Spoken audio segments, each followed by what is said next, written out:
Hey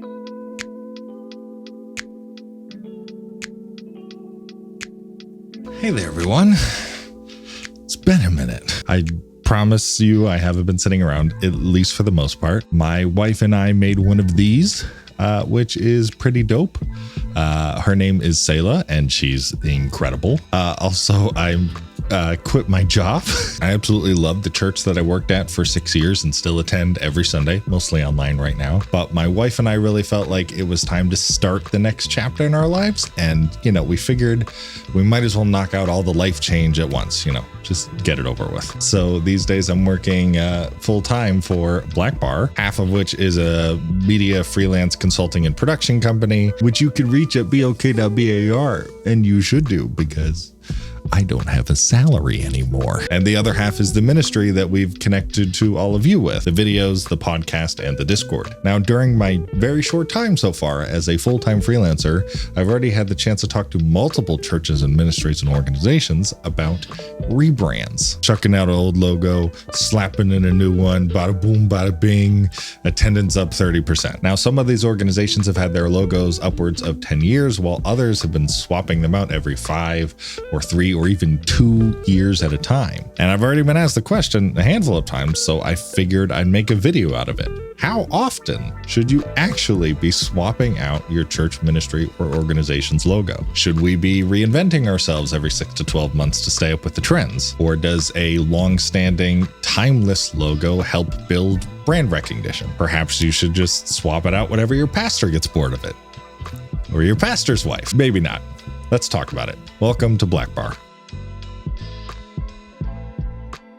Hi, I'm Caleb, and before we talk about when the right time to rebrand is, we should talk about when the wrong time to rebrand is. The wrong time is probably just whenever you feel like it. Here's something important for you to keep in mind that took me a few years to learn. As a pastor or staff member or even dedicated volunteer of a church, you are going to get sick of your church's logo long before your congregation or community does. I saw the same logo on the same sign on my drive into church every single day. I saw the same logo on our letterheads and our offices and my business card and my portfolio all the time. I was on the website more often. I knew how long it had been since the photo at the top of the web page had been swapped out. It's absolutely common sense that I would tire of the logo before my congregation did. Here's the deal though. I might have designed that logo, but it was never my logo. It's not for me. It's not even for our staff, and arguably not even really for our congregation. A church brand, just like any brand, is built to communicate the priorities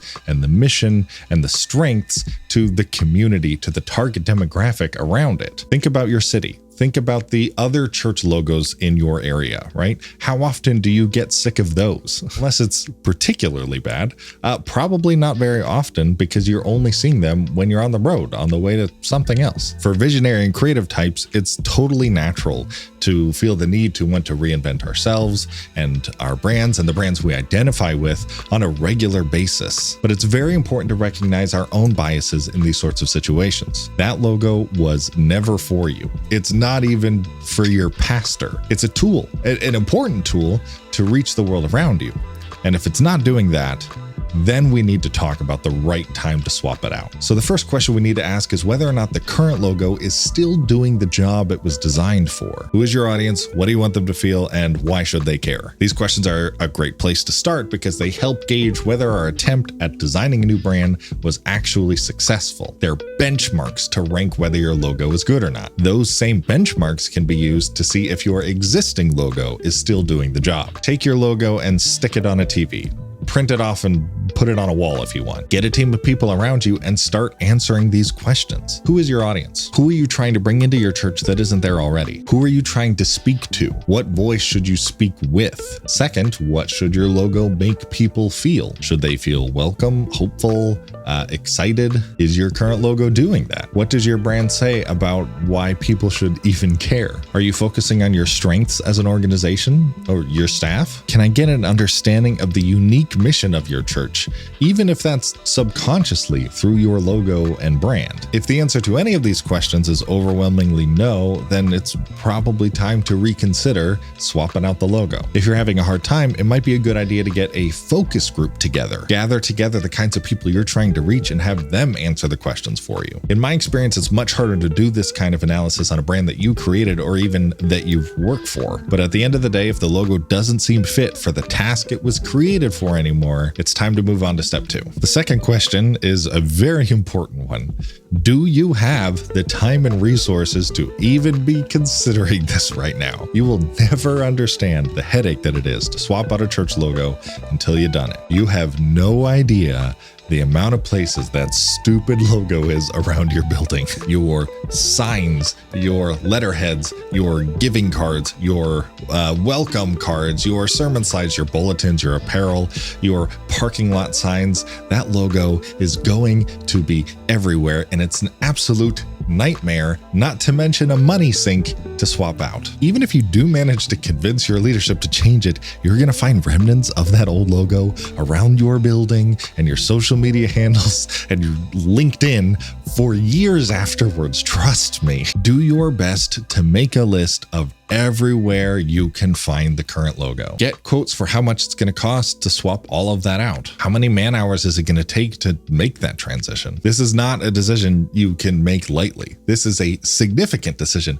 This is a significant investment. We all know that churches are not working with an unlimited array of resources, both in money and in time. Anyone who recommends a church rebrand leading up to Easter or Christmas deserves to be on solo chair stacking duty for a year. When we feel like a brand no longer represents us, it's absolutely normal to feel a sense of urgency to try to swap that out as soon as possible.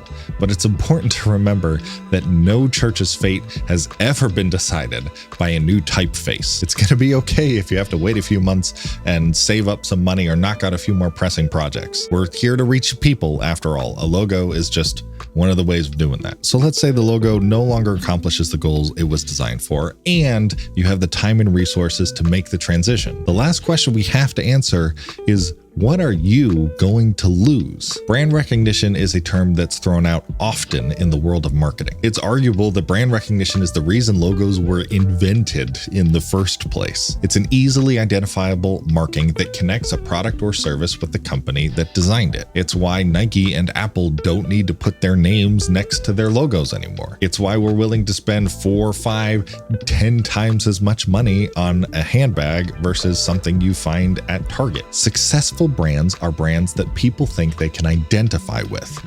Think about that phrase.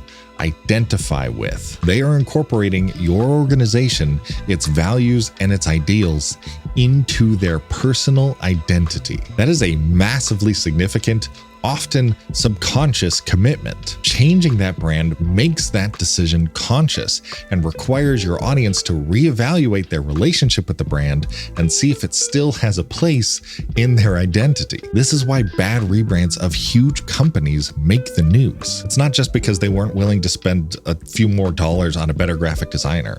It's because it's a sign that they fundamentally have lost touch with what made them connect with their audience in the first place. I'm going to be straight with you. Keeping the logo you have 9 times out of 10 is the safest option. It's a brand that your current congregation has already identified with. It's a brand that they connect with. It's a brand that your city might know you for already. It's a brand that means something already to the people who see it every day. Swapping out that brand must be done carefully, intentionally, and probably very prayerfully. A new logo can be used to cast new vision, to breathe new life. It can be used to mark a point of transition in your church or your leadership. It can be used to catch attention. New is always going to be exciting. A significant rebrand before a restructure or reprioritization of your church's resources can signal to your congregation and your community about the transformative process that's taking place. Ultimately, as you might have already gathered, the amount of time that your logo has been in circulation is not even on my radar when I'm considering a new rebrand. Ask yourself, is the old logo still working? Does it still do what it was designed to do? Do we have the time and the resources and the energy to actually make it happen? And what are you going to lose if you decide to make this transition? These are far more important questions when it comes to trying to decide if it's time to swap out your logo or not. And if you are looking for a second opinion, let me know. You can also head over to the graphic design channel in our Discord and talk to other professionals about where you're at and where you're trying to be. Thanks for watching this one, and we'll see you soon.